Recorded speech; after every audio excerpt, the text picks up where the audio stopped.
राम मंदिर में चढ़ावे की चोरी की जांच में आरोपियों के घरों से कैश बरामद होने के बाद अब वीआईपी दर्शन और चढ़ावे की सोना चांदी पर भी हाथ साफ करने की बात सामने आ रही है। जांच में हो रहे खुलासे ने उन लोगों को भी चिंता में डाल दिया है जो भगवान राम के वीआईपी भक्त बनकर अयोध्या पहुंचे थे और जिनके ठहरने से लेकर दर्शन तक का इंतजाम ट्रस्ट ने किया था।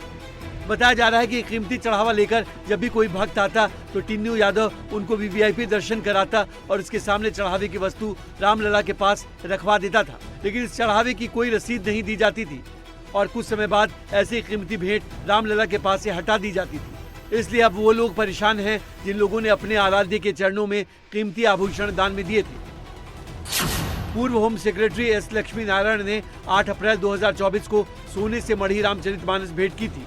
लक्ष्मी नारायण ने सोने की रामचरितमानस अपने पूर्वजों के गहनों को गलाकर बनवाई थी। शुरुआत में तो उनकी सोने की रामचरितमानस रामलला के पास ही रखी थी, लेकिन बाद में उसे हटा दिया गया। जब एस लक्ष्मी नारायण अपने चढ़ावे के बारे में जानकारी लेने अयोध्या गए तो चंपत राय ने पहले तो उन्हें 9 घंटे तक इंतजार करवाया और फिर जब मिले तो चढ़ावे की जानकारी देने के बजाय अहंकार में बात की। कुछ दिन उधर रहने के बाद 3-4 महीने बाद जब उसकी रोज पूजा भी हो रही थी, मेरे को एक दिन बताया गया कि साहब वो नहीं दिख रहा है।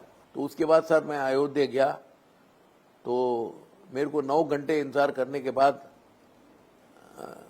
माननीय चंपत राय जी ने मेरे को कहा कि मेरे पास तो कई लोगों के इस प्रकार आभूषण और कई प्रकार के चीज आ रहे हैं और मैं क्या इन्हीं सबका डिस्प्ले ही करते रहूंगा। तो मैंने कहा सर मैं फिर आपसे हाथ जोड़ूंगा, मैंने आपको इतने पत्र भी लिखे हैं जिसके भी आप जवाब नहीं देते। तो उन्होंने मेरे को कहा कि जो मैं चाहूंगा वही होगा, अब जाइए जिसको करना आप करिए। जांच में पता चला है कि राम मंदिर परिसर में ट्रस्ट के महासचिव चंपत राय, ट्रस्टी अनिल मिश्रा और गोपाल राव का ही मैनेजमेंट था। डॉक्टर अनिल मिश्रा की देखरेख में बैंकों में पैसा जमा होता था तो टिन्नू यादव पर सोने और चांदी की ज्वेलरी रखने की जिम्मेदारी थी।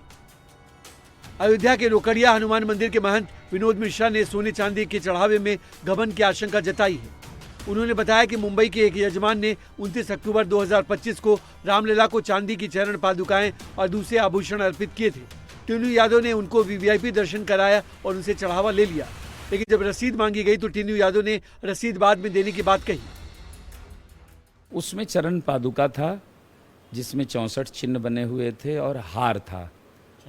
हाँ, उसमें जो है महीन कारीगरी की गई थी। 12 ज्योतिर्लिंगों का चित्र उकेरा गया था मंदिर सहित। उस समय मंदिर में भगवान जी के सामने टिन्नू यादव ने भेंट स्वीकार किया था और उसे थोड़ी देर के लिए राम जी के सामने रखा भी गया, धारण नहीं कराया गया।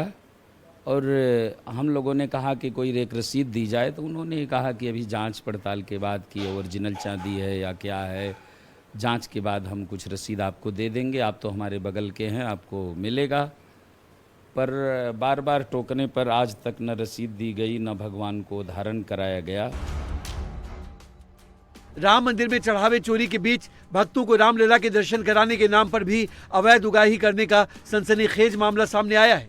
जांच में पता चला है कि गोपाल राव के साथ मिलकर टिन्नू यादव राम भक्तों को वीवीआईपी दर्शन की गारंटी देता था और इसके बदले में मोटी रकम वसूली जाती थी। रामलला के दर्शन के नाम पर वसूली का धंधा होटल वालों के साथ मिलकर चलाया जा रहा था।